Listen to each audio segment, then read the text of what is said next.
Boa tarde, pessoal. Estamos começando aqui mais um podcast da CRS. E hoje estou aqui com o Pedrão do meu lado aqui, que vai me ajudar nessa conversa top. Tamo com junto. 2 pastores / missionários aqui. Então, fica ligado nessa conversa até o final, não perde nenhum detalhe. Então, gente, como é que vocês estão? Como é que anda a vida? Começa se apresentando aí o pessoal. Tudo bem. A gente tá bem, graças a Deus, né? Vivendo aí, tentando fazer o melhor, não só para nós, né? Mas também para o reino de Deus. Tentando somar ao máximo, né? Para o reino de Deus. Enfim, né? Eu sou o Eduardo Wolff, né? Tive também uma trajetória aí pelo Centro de Recuperação Olaria de Deus, até junto com o Pedrão também. Caminhamos um bom tempo junto, né, Pedrão? E, enfim, lá em 2009 começou a caminhada cristã. Enfim, lá que eu conheci Jesus na Olaria, né? Aí depois passei por escola de missões. Aí tudo começou, né? Na vida, junto com Jesus, né? Caminhando com Jesus. E conheci a Adri também na missão, né? Fora do Brasil, aí lá no Paraguai. Nos conhecemos numa base de missões também. E hoje a gente está aí, servindo ao reino junto e vivendo, né? Então, hoje a gente vai falar bastante então, sobre a importância da missão na igreja, né? E sobre a igreja local e sobre a missão também, a gente vai viajar nesses assuntos. E para começar tudo isso, né, nem tu falou ali, vocês se conheceram na missão. Então, vocês contem um pouco aí, alguns detalhes de como foi vocês se conhecer na missão, se foi lá no Paraguai, se foi aqui no Brasil, como é que foi essa trajetória, assim? Bom, eu sou a Adriana, né? Tô aqui no Rio Grande do Sul, vai fazer 4 anos, né? Quando a gente se casou em 2019. Nossa trajetória começou em 2016. Em 2014 eu fui, né, para a base missionária lá no Paraguai. Na época eram os pastores Henrique que estavam lá, eram os missionários, a família missionária que estava lá. E eu fui fazer o No Frontiers, que é um treinamento missionário na época de 20 dias. E depois do treinamento missionário, eu fui e fiz a escola de missões, né? O pastor fez o apelo. Na época eu estava sem trabalhar e o pastor fez o apelo e eu fiquei para a escola. E aí, em 2016, ele foi fazer esse mesmo treinamento no Frontiers com um pessoal aqui do Rio Grande do Sul. E a gente se conheceu lá, né? E chegou 2 dias antes, né, do treinamento. E aí a gente estava ainda se preparando, né? Ele foi com o pessoal, também alguns, né, algum pessoal do Artistas de Cristo também que foi participar do treinamento no Frontiers. E a gente se conheceu lá, em 2016, mas a gente só foi se reencontrar em 2019. Né? Depois de 3 anos, né? Teve várias águas aí que passaram debaixo da ponte, né? Várias coisas que aconteceram, né? Mas aí ele viu que realmente não tinha para onde ele fugir, né? Que eu era a mulher da vida dele. Glória a Deus. Né? E aí... Onde foi essa escola? Em que cidade? Lá em Cidade do Leste. Lá no Paraguai mesmo. Lá na escola missionária, que é o mesmo formato do CTMQ, né? Só que lá Então, se conheceram lá no Paraguai mesmo? Lá no Paraguai. Exatamente. Lá no Paraguai, durante o treinamento, né? Aham. E aí ele voltou, a gente ficou 1 ano conversando por WhatsApp. E aí, depois de 1 ano, né? Enfim, né? Vamos entrar em detalhes, que a história é muito longa. Mas, depois de 3 anos, a gente se reencontrou quando ele estava indo para a ITMQ, né? Com os outros 9 gaúchos. E a gente ficou noivo dia 7 de março, que foi o dia do meu aniversário. De 2019 2019. E aí ele foi para lá dia 9 de março. E quando ele voltou, dia 27 de julho... que eles retornaram de lá, né? Foi a formatura, tudo. A gente ficou noivo e casou em novembro de 2019. E aí a gente veio pra cá. A gente veio pro Rio Grande do Sul. Diz uma coisa, e o que despertou vocês para a missão? O que despertou para vocês? Vamos seguir essa trajetória, esse caminho? Acho que juntos, na verdade, a gente já vinha separados, né? Pensando em missão, né? Eu na minha vida e ela na vida dela. E acredito que Deus uniu os dois, né, já para caminhar em missão também, né? Então, quando eu fui para o CTM em 2015, já pensava, né, em missão, já tinha uma outra visão a respeito de missão, de evangelho, um pouco diferente que a gente vive na igreja local. E quando eu fui para o Paraguai, conheci ela também. Aí ela já tinha uma visão também, né, uniu a visão, ficou a visão ali. Deus só embolou e disse, agora vai. Eu comecei em 2014. Na verdade, minha trajetória com missões já começou bem antes, né? Dentro da igreja local mesmo. né? Então, dentro da igreja local, eu passei por todos os departamentos, né? Tipo o pastor Pedrão, né? Até do grupo de mulheres, né? Eu só não fui líder da coreografia. É. Mas já fez coreografia também, né? Não, acho que eu não sei nem bater palma no ritmo. Cantar e bater palma é que nem eu, não adianta. Então, começou dentro da igreja local, né? Com os treinamentos, eu fiquei 10 anos trabalhando na Cracolândia, na base de missões que tinha, né? Lá em São Paulo, dentro da Cracolândia. Então, eu fiquei de 2009 até 2019 trabalhando como voluntária lá e sempre trabalhando, né, em projeto social e com missões, né? A nossa região lá em São Paulo era uma região muito ativada assim, em missões. Tanto que quando tinha congresso de jovens, quando tinham vários congressos, sempre chamava o pessoal da nossa região, a gente tinha uma tenda de intercessão, que todos os congressos a gente ia e levava a tenda de intercessão. Então, a gente ficava nos congressos, né? E a nossa região ela era responsável pela intercessão, né, durante os eventos que tinha. Então, na verdade, a trajetória dentro de missões começou já praticamente desde quando eu me converti. Agora, esse ano, dia 15 de novembro, vai fazer 24 anos que eu me converti. Né? Que eu me batizei dia 15 de novembro de 2000, né, há 24 anos atrás. Então, na verdade, desde o início, né, a nossa igreja sempre foi muito ativa lá em São Paulo, assim, dentro do que era evangelismo, dentro de missões. E aí, quando a gente casou, a gente, na verdade, juntou a missão, né? Juntou o propósito. Que essa, na verdade, sempre foi a minha oração, né? Que Deus colocasse no meu caminho alguém para poder somar e a gente pudesse caminhar dentro da missão. Né? Então, eu trabalhava com dependente, ele também. Então, eu trabalhava com pessoal em situação de rua, ele também. Então, só foi somando. Que massa. E aí, então, a partir daí que tu conheceu a ITMQ, que tu veio morar pro Sul, acredito. Uhum. Sim. Daí entra a história de vocês na ITMQ, que vocês participaram, vocês serviram, a Adri da aula lá também, né? Sim. Então, como é que foi essa transição para a escola, assim? Vocês já saíram de uma base missionária para outra, ou vocês, tipo, saíram da base e foram para uma casa, assim, morar? Não, na verdade... Só a igreja local? Em 2019, né? Eu fui com os 10 gaúchos para Minas Gerais, a gente fez a ETM lá em Pouso Alegre, Pouso Novo, né? Pouso Alegre, não lembro. Em Itamonte, né? Pouso Alto. Pouso Alto e Itamonte, são 2 cidades lá, onde fica uma casa de recuperação, que a segunda fase é uma escola missionária, ETM. E aí, quando nós voltamos para implantar aqui a escola missionária, já aqui em Triunfo, teve a primeira edição. E aí, na primeira edição, nós casamos no final da primeira edição, né? Uhum. Então, a primeira edição, ela não participou. Aí foi mais, enfim, né? Eu fiz de tudo lá também, né? Desde dar aula, limpar banheiro, cozinhar, fazer tudo, né? Aula do ITQ, preencher espaço livre, tudo. E aí, a gente, no final dessa primeira edição, a gente casou, né? Aí, da segunda em diante, ela já entrou na escola. A gente ficou até a 4ª edição, né, Adri? A gente foi bem no auge da pandemia, né? Uhum, quando fechou tudo, foi quando a gente iniciou a escola, né? Uhum.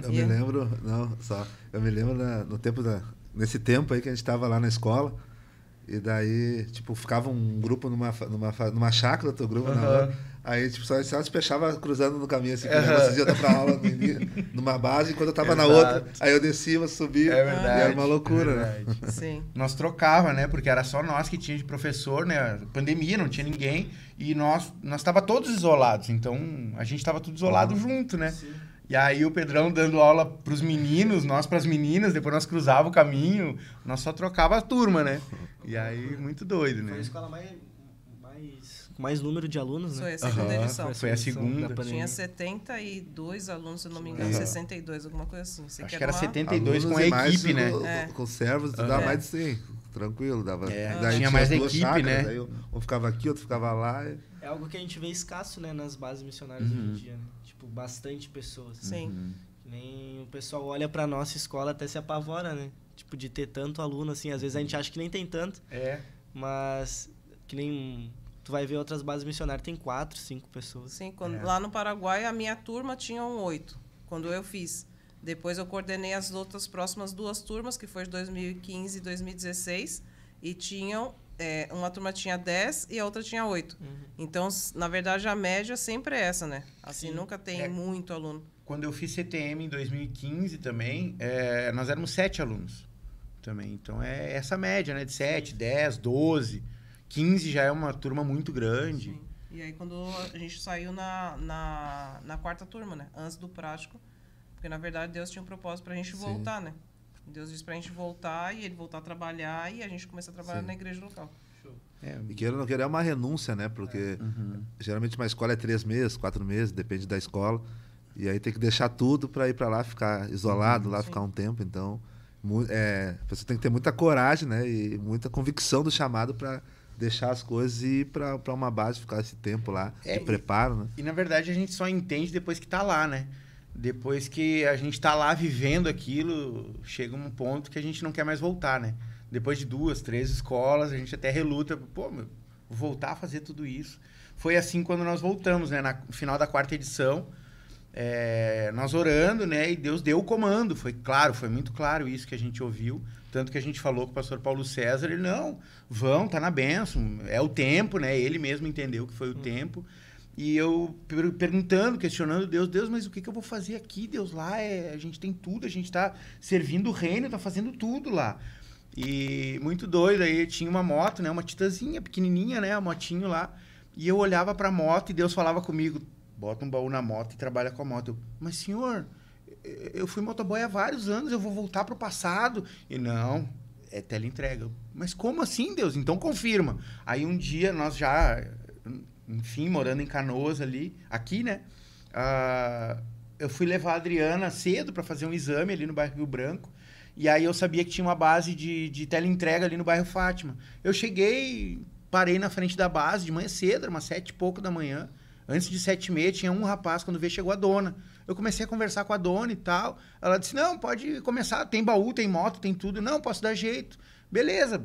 Né? Posso começar quando? Não, quando tiver tudo pronto, vem aí. Ela já pegou meu número, já seguimos conversando no WhatsApp. Depois que eu comecei a trabalhar, eu perguntei para um colega lá, o rapaz que estava lá, quanto tempo tu demorou na espera para trabalhar aqui na empresa? Eu disse, não sei, eu cheguei e fiz a entrevista. Não pode, tem muita gente querendo entrar na empresa aí para trabalhar e... Enfim, né? Mais ou menos assim ele falou. Eu disse, mas então é de Deus, né? E, enfim, né? Foi um ano na teleentrega e muita gente evangelizada na sinaleira, parava, ficava olhando o tempo contar ali, evangelizando o motoboy do lado. E, enfim, né? Eu acredito que foi um tempo de Deus, assim. Sabe, com Bíblia, aquelas pequenininhas no bolso, dava a Bíblia pro cara na sinaleira. E ali também era o campo missionário. Né? Foi o campo missionário ali. Eu acredito que dentro da empresa que eu trabalhei, também trabalhei numa outra que o dono da empresa tinha várias pizzarias que pediam motoboy para ele. Ali tinha uns 70, 80 motoboys, assim, que conversava, né? Então, e muitas vezes a pessoa tem também, a visão de missão que agora eu vou ter que deixar o emprego. Muitas vezes o campo missionário da pessoa vai ser dentro de uma empresa. Dentro da empresa, algum local, tipo... Então muitas pessoas pensam, não, eu tenho que largar tudo. Tem pessoas que vão largar tudo, é o chamado. Mas tem pessoas que não, tem pessoas que Deus vai conduzir para que lá também seja o campo missionário. Verdade. É o dia a dia da pessoa, né? E muita gente ali, achei muita gente desviada. Teve um rapaz até também, no meio de todo esse bolo, a esposa dele convidava ele para ir para a igreja, ele nunca aceitou e eu fiquei quieto. Eu não falei nada, né? Porque Deus, ele foi claro comigo. Quando eu comecei a trabalhar, ele disse assim, não é pra atirar de metralhadora em todo mundo. É que nem sniper, fica quieto e quando for o momento, só atira e derruba. Deixa comigo. Aí eu fiquei quieto, né? E aí um dia, esse rapaz veio conversar comigo. Tu é da igreja, né? Aí eu disse, sou de Jesus, não falei muita coisa, né? E ele veio, todos os dias ele fumava um baseado do outro lado da rua lá, né? E aí, vamos fazer assim, eu vou te contar minha vida. Aí contei meu testemunho pra ele. Sério? Tu passou por tudo isso. Não, mas se Deus fez na tua vida, ele vai fazer na minha. E aí ele tinha uma caminhada de presídio também, enfim, uma caminhada bem triste, né? E dali ele começou a ir pra igreja, ele aceitou o convite da esposa dele. E eu acredito que a esposa dele estava orando há muitos anos já. Para ele se converter, largar, enfim, todas aquelas coisas, né? Sim. E eu acredito que eu fui só o cara que chutou sem o goleiro. Sabe quando tu chuta sem o goleiro, a bola vai entrando bem devagarinho no teu? Então, assim, Deus faz, né? Não adianta, né? E assim, vocês moraram muito tempo numa base, né? Então, teve um choque, assim, quando vocês voltaram? Desde 2009 na Olaria, né? Então, Sim. Tive um tempo fora, mas tudo ali na volta, né? Então, teve um choque, assim, pra igreja local, assim? No meu caso, eu já sempre convivi, né? Com o pessoal, como fazer trabalho voluntário. Então, a gente ficava um tempo, na missão, no caso, no final de semana, porque eu trabalhava. Né? Então, não foi assim. O meu choque foi para ir para a escola, quando eu fiz a escola. porque eu era mais velha na minha turma, na época eu tinha 36 anos, minha turma era tudo gurizada, em outro país, sem conhecer ninguém, tipo, foi um choque cultural, entendeu? Porque clima diferente, comida diferente, alimentação diferente, as pessoas, tipo, só gurizada, só eu mais velha. Então, o Paraguai é muito pra quente, mim, é diferente, é muito quente. Pra mim foi mais essa questão, assim, né, da convivência com o pessoal na escola, né, de eu não poder sair, né, de eu ter toda uma trajetória, entendeu? Porque eu vim dos trabalhos na igreja local, mas até então eu nunca tinha saído do país. Então, assim, juntou tudo, o choque cultural do país, o choque cultural da convivência, né? Porque eu sempre morei sozinha desde, né, dos meus 18 anos, que eu sempre morei sozinha, tinha minha vida independente, me formei. Então, para mim, eu teve esse choque nessa questão, né? Não pela questão de sair e tal, mas nessa questão de ter que ficar dentro de um lugar, né? De conviver com aquelas pessoas. Um alojamento, compartilhar, né? Compartilhar tudo. Então, punk. Você tem que fazer ali, realmente ali focada na missão, focada naquilo que Deus tem para sua vida. E vocês saíram da base, então? Saíram da escola, da ETMQ, Deus direcionou vocês, né, para viver a vida, né, comum, dia a dia, trabalho. E aí, então, vocês se envolveram na igreja local, né? E como foi esse processo para vocês? Como foi essa caminhada, né, essa transição, né, de viver ali intenso na base, 24 horas, e sair da base e agora começar a se envolver na igreja local? Como é que foi a experiência de vocês? Para mim foi outro choque cultural. Verdade. Foi outro choque. Porque, na verdade, eu entrei em depressão, coisas que há muitos anos eu não tinha. Né? Entrei em depressão de novo porque eu não consigo entender, justamente assim, uma coisa que a gente precisa cuidar muito. Né? Às vezes a gente está dentro da obra, mas esquece de buscar o Deus da obra. Então, a gente estava dentro da base e no ritmo alucinante que a gente estava lá, né? Eu não conseguia mais ter tempo para fazer meus devocionais, não conseguia ter meu tempo de oração, não conseguia, né? Então eu estava virando uma ativista dentro de uma base missionária. E quando eu voltei, né, para a igreja local, eu não conseguia me encaixar dentro da igreja. Por quê? Porque quando eu vim para morar aqui, eu já fui direto para a base. Então eu não pertencia à igreja local. Então para mim é como se eu tivesse começando tudo do zero, né? Então eu tive depressão, entrei em depressão e tipo, para mim foi muito difícil, foi muito complicado eu conseguir sair, né? Assim, conseguir entender o plano de Deus para aquele tempo, né? A minha conselheira, que já está há muitos anos, né? Que é a pastora Luciana, missionária Luciana, que agora está em Arapoti, mas ela era diretora da base lá de São Paulo. A gente sempre teve esse trabalho discipulado, esse acompanhamento. E ela me ajudou muito nessa trajetória em oração, em direção, para eu conseguir entender o tempo de Deus, né, para aquilo. E a gente começou, né, a frequentar os cultos e tal, e tipo, a gente era só membro de igreja. E isso para mim, tipo, não fazia sentido. Como assim eu saí depois de tudo que eu vivi e agora ser membro de igreja, não conseguia, né, não conseguia compilar na minha mente o que estava acontecendo. E aí sim, depois vieram, né, todos os trabalhos, né, a gente se envolvendo com algumas coisas da escola e tal, da olaria. A gente ia lá fazer culto, né, segundo domingo do mês, isso, fazer os cultos de ceia. Né? Então a gente já começou a sair e tal. E aí começaram os grupos pequenos, né, os grupos de estudo. E aí eu comecei a trabalhar com, né, que eu chamo lá as Florzinhas de Jesus, que são as irmãs da melhor idade. E aí eu comecei a entender um pouco, né, do trabalho de Deus para esse tempo. Porque assim, eu comecei trabalhando com crianças, com órfãos, né? Especificamente lá no Paraguai, né? Que lá o trabalho 90% é com criança, né? Devido à quantidade de crianças que tem lá. Depois fui trabalhar com as viúvas lá na Argentina. Quando eu morei na Argentina, eu era sustentada literalmente com a oferta da viúva lá e trabalhava também com as irmãs ali, com as viúvas. E depois eu vim para cá para trabalhar, né? No caso ali com os estrangeiros fora, e depois vim para cá para trabalhar com as viúvas.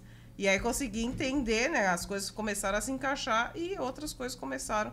Mas, assim, houve um desgaste, né? E é uma coisa que a gente precisa cuidar muito dentro da nossa caminhada com Deus. Né? E como é fácil, né? Como é fácil a gente do nada ser ativista. Ali, ser ativista e caminhar. Muitas vezes a gente rotina, né? faz o exame, muitas vezes eu tenho que parar, porque eu estou só na atividade, mas muitas das vezes e acaba sendo difícil parar, né? Sim. Peraí, vamos alinhar algumas coisas, vamos ouvir a Deus, vamos ver a direção de Deus. né? Porque a gente acaba sendo viciante e acaba acostumando, né? Aquela caminhada de trajetória.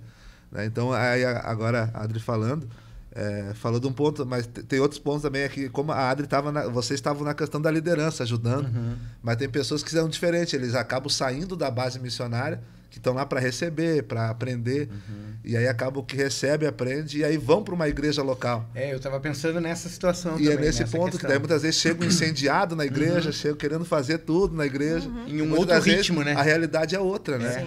E aí eu conheço pessoas que tomaram baque com isso e não conseguiram avançar e pararam e viraram aquele membro de banco, vão na igreja. Muitos até se afastaram, e uns só vão à igreja, né? Mas não estão colocando em prática tudo aquilo que receberam, né? Sim, foi o que aconteceu comigo quando eu fui para o Paraguai, porque eu retornei para minha igreja local, que era lá em São Paulo, né, que é onde eu congregava, e eu voltei com aquela visão, né, tipo, meu Deus, a gente pode fazer vamos isso, revirar aquilo, o mundo, vamos revirar, né? esse bairro, fazer acontecer, e não foi isso. Né? Chega e fala pro pastor, só que o pastor, ele tá acostumado com aquilo. E chega, pastor, vamos fazer tal coisa. Ele, não, calma, vamos devagar. E, na verdade, ele abraçava as ideias, só que não tinha outras pessoas para trabalhar. A igreja em si não abraçou a ideia. Então, tipo, só o pastor e a pastora, né? Tipo assim, tudo que eu colocava para eles fazer, eles, não, davam o aval, pode ir lá e fazer, pode ir lá e fazer, pode ir lá e fazer. Só que a igreja não abraçava a visão. Sim. Então, chegou uma época que o negócio começou a minar, e eu falei, não. E eu comecei a orar a Deus justamente nessa questão. Falei, eu não posso, daqui a pouco vai apagar o fogo, e o que eu vou fazer da minha vida? Né? E foi quando aí surgiu a oportunidade de estar indo para a Argentina. E aí fui lá, fiquei 2 anos e aconteceu exatamente isso. Só que lá realmente houve esse incêndio, né? A igreja abraçou a visão. Tanto é que hoje eles mudaram-se várias visões que eles tinham antes, que foi implantada nessa época. Né? Que lá especificamente eu trabalhava treinando os membros da igreja, né? Fazendo discípulo ali, o pessoal trabalhar com os grupos pequenos, e realmente a igreja começar a crescer e avançar. E essa visão foi abraçada. Né? O que eu queria fazer na minha igreja, eu não conseguia, eu tive que sair do país para poder fazer. Né? Então, a gente tem que ter essa sensibilidade, e como eu falei, a gente tem que ter pessoas que caminhem com a gente. Sim. Né? A importância da gente ter discipulador, da gente ter conselheiro, para ter pessoas para estar orando com a gente, para estar direcionando a gente, para que a gente não venha minguar e morrer. Entendeu? Porque isso é muito fácil de acontecer. Você chegar com uma visão, a pessoa não abraçar a visão. Para ter uma ideia, na minha igreja local lá em São Paulo, depois de vários anos na missão, de várias coisas, meu pastor aceitou que eu fizesse um culto infantil, coisa que ele nunca acreditava que ia dar certo. E aí, assim, com muito eu coloquei com o pessoal, falei, nós vamos orar e vamos jejuar para Deus tocar no coração e quebrantar o coraração do pastor, para ele deixar a gente fazer o culto infantil. E é importante a gente ter sabedoria também, né? Claro. Quando eu vou na escola, eu tento muito falar isso, né? De ter a sabedoria, porque muitas vezes vão chegar numa realidade pensando que agora vai acontecer um monte de coisa, e muitas vezes não acontece nada. Então, a sabedoria de saber, e de fé em fé, né? De glória em glória, e um passo de cada vez. Exato. Eu acredito que na missão vai muito assim, tipo, desconstrói uma coisa aqui, desconstrói outra ali, para começar a colocar ali, né? A visão missionária mesmo dentro da igreja, para acender a chama. É os gravetinhos que vai colocando ali, né? Aos pouquinhos. Só que muitos precisa ter esse equilíbrio, né? De saber. Sim. Então, isso aí também... Eu passei por isso nessa caminhada, mas a minha diferença é que eu sempre trabalhei com rap também. Então, rap é muito da rua, né? Sim. Então, eu conseguia, de uma forma ou de outra, sair, fazer alguma coisa. Mas eu vejo muitas pessoas que muitas vezes tem aquele chamado ali para exercer algo dentro ali, só que tem essa luta, e muitos param no caminho, não conseguem avançar, não conseguem ter essa sabedoria e equilíbrio, né, de passo em passo, que muitas vezes eles já querem de um extremo ao outro, né, chegar ali, e muitas vezes ali dentro é uma outra realidade. Então, mudar essa realidade não é de um dia para a noite, né? É um processo que vai indo, muita oração, muito jejum, muita... Que nem a Adri falou, às vezes o pastor da igreja, ele não tá na mesma visão, né? Que tu tá ali no momento. Porque, na verdade, assim, o momento que tu sai da tua igreja local ou de algum lugar, vai para uma escola, tu recebe muita coisa em muito pouco tempo. E aí, depois tu volta para aquele mesmo lugar, as pessoas não receberam, as pessoas não viram, as pessoas não têm tudo aquilo que tu tem. E aí tu chega querendo incendiar todo mundo...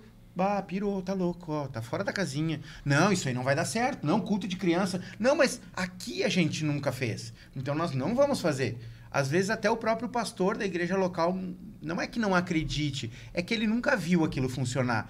Então, tem uma certa resistência, né? Sim. Até do pastor ou dos líderes, dos membros. É a questão da aceitação enfim, né? de algo novo, né? Eu acho que é, né? Sim. De aceitar algo novo, né? Uma E novidade. tem outras realidades também, pessoas que... as pessoas conheciam ele de uma outra forma, e vai lá Exato. assediado. As pessoas ainda enxergam eles da mesma forma. Não aquilo que foi trabalhado. 3 meses numa escola, acontece muita coisa. E para eles lá, eles estão vivendo a mesma realidade. A mesma coisa. Então tu vai chegar lá diferente, eles vão te ver da mesma forma ainda. Então por isso que é aquela sabedoria de ir com o tempo, né? Exatamente. E a credibilidade, né? Eu acredito que dentro da igreja local você precisa honrar os pastores, você precisa ser obediente à direção que é dada e esperar o tempo das coisas acontecerem, né? Ou seja, 20 anos é da minha igreja, né? Minha igreja local lá em São Paulo, quase antes de eu vir para cá já, foi, acho que 2019 foi, que eu lembro que foi em outubro de 2019, que eu consegui fazer um culto infantil, coisa que já há anos eu vinha colocando.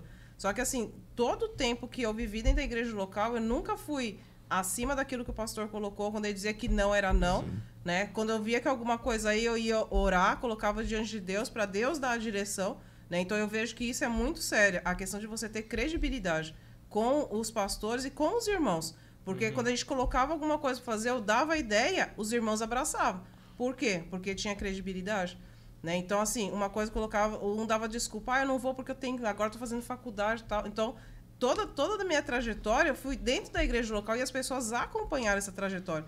Então, eu trabalhava, chegava do serviço, às vezes cansada, direto do serviço, nunca faltava nos cultos, não faltava na oração, né? Participava dos grupos, era líder dos grupos, comecei a fazer faculdade, chegava, às vezes virava à noite, eu era líder de jovens, líder de Ministério de Louvor, né? Trabalhava na região, era tesoureira da região dos jovens, ou seja, tinha várias funções. Sim. E mesmo com a faculdade, mesmo sendo puxado, eu nunca deixei e nunca faltei um culto.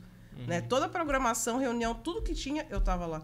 Né? Então eu vejo que essa questão também da gente ter credibilidade. Não adianta eu querer ir lá e querer fazer um mundo de coisas se eu não dou bom testemunho. Né? Se eu quero que as pessoas façam, mas eu não faço a minha parte primeiro.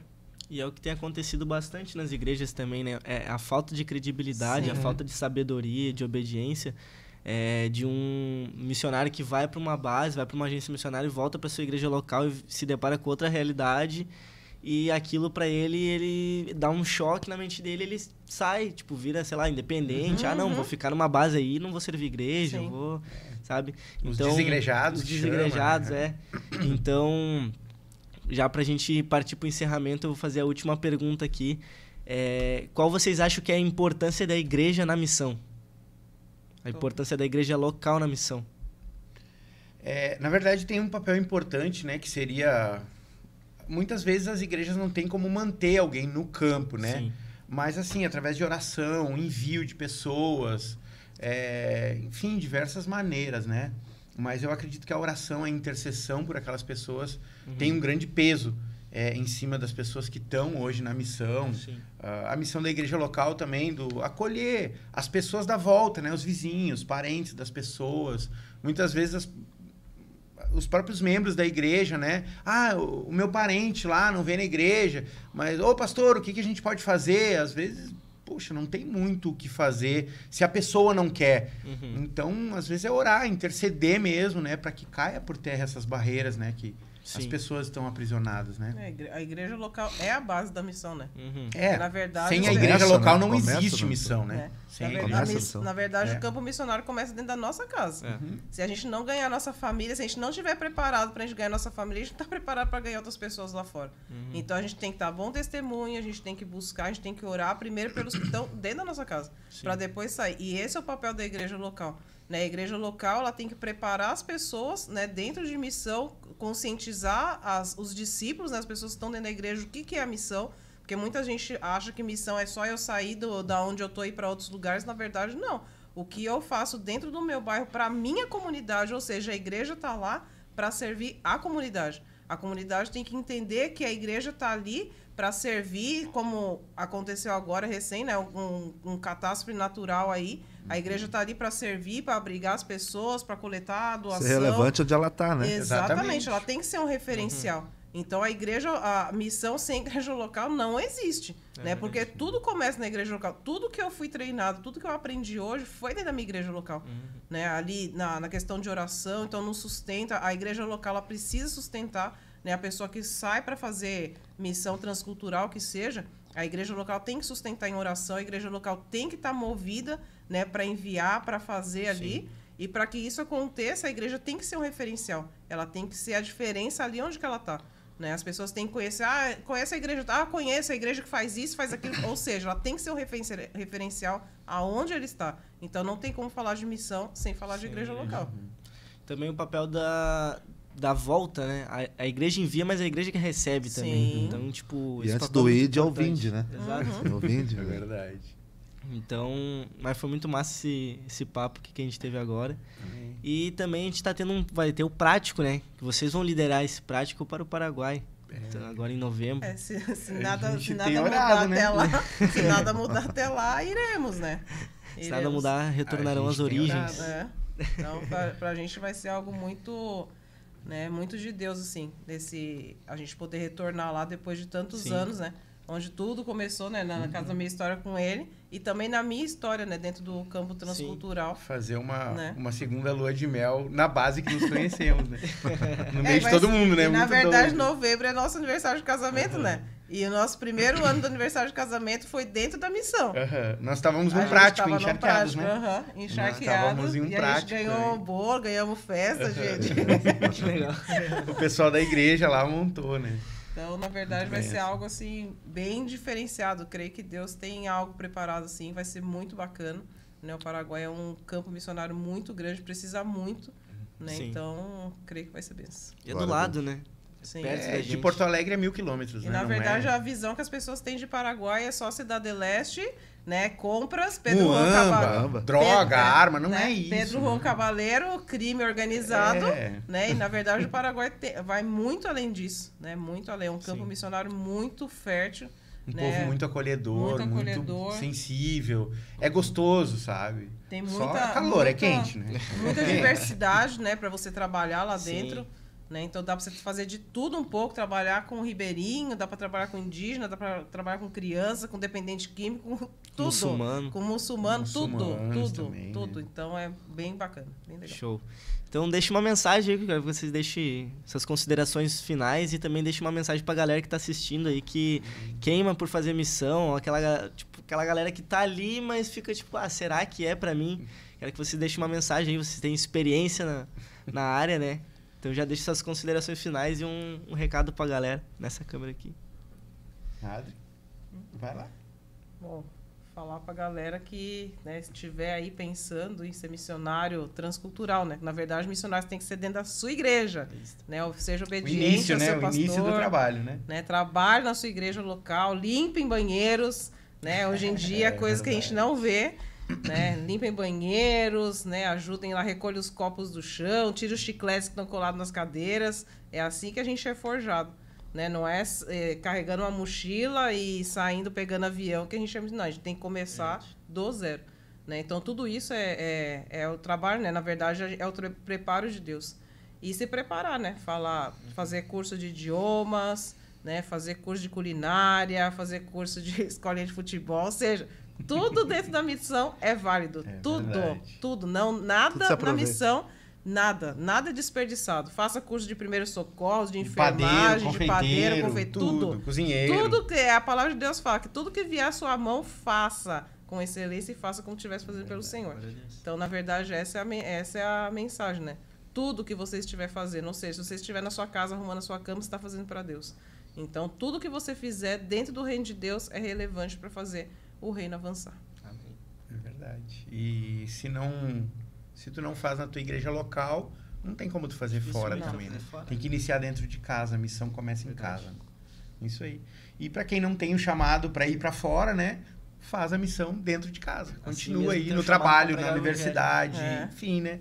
Prega o evangelho a tempo e a fora de tempo também. Na sua faculdade, no trabalho, na motoboy, praça. Enfim, cria alguma coisa, enfim, faz né? célula. Nem o Pedrão, canta rap, faz uma muvuca, entra nas vilas aí, faz um tendel dentro das vilas. Eu vejo que tem bastante pessoas também, né, que estão entrando nesse assunto agora. tem bastante pessoas que não entendem a diferença do chamado e o propósito, né? Sim. O chamado, a gente é chamado para pregar o evangelho, né? De qualquer maneira, né? O propósito, ele vai te dizer como e onde. Sim. Ou tu vai para lá, ou tu fica aqui, ou de alguma maneira, né? Exatamente. Mas é isso aí, então. O Pedrão quer dar as considerações finais, falar do centro. Nós temos também a nossa casa de recuperação, Centro de Recuperação Olaria de Deus. Vai ali no Instagram, né? Centro de Recuperação Olaria de Deus, CROD. Entra lá, conheça mais o nosso trabalho, né? Tem alguma pessoa para encaminhar para a casa de recuperação, nos chama ali no direct e fale conosco ali. Isso aí. Também vou estar deixando aí, pedir para que botem embaixo aí nas descrições, o Instagram da 100RS, né? É @100RS_ oficial, se eu não me engano. Não estou lembrando de cabeça agora. Mas acompanha lá, que lá tá todos os projetos da pasta de missões do Estado, a escola de missões, projeto de Gideão, que implanta igrejas. A gente tem também o centro de recuperação que o Pedrão acabou de falar aqui. E nesse exato momento está tendo a 9ª edição da escola. Então, para ti que não deu tempo de ir nessa, prepara o teu passaporte, tu que tem chamado para fora, prepara a tua mochila já vai te preparando psicologicamente para a 10ª edição, que vai ser tremendo tudo que tu vai viver lá. Certo? Faça curso de inglês, de espanhol. Faça, se prepare, que nem a Adri falou, não adianta tu ir... Tira o passaporte. Não adianta tu ir e tu não saber falar a língua do lugar, tu não tem nem conhecer nem o povo. Estuda sobre o povo que tu tá indo. Levanta mantenedores, né? Levanta mantenedores. Conversa com o pessoal da igreja local, com o pai, com a mãe, vai com lá o parente. no Google, vai no Wikipédia, procura lá quantas pessoas tem, quem é o presidente, que idioma fala, qual é a comida, tudo. Conheça o lugar onde você vai. A história do lugar, né? Estuda a história. Tudo no telefone aqui. É só tu pesquisar ali... tem acesso rapidinho a várias informações que é muito importante para a missão, certo? Falou, pessoal. Tamo junto. Tchau, tchau. Tchau.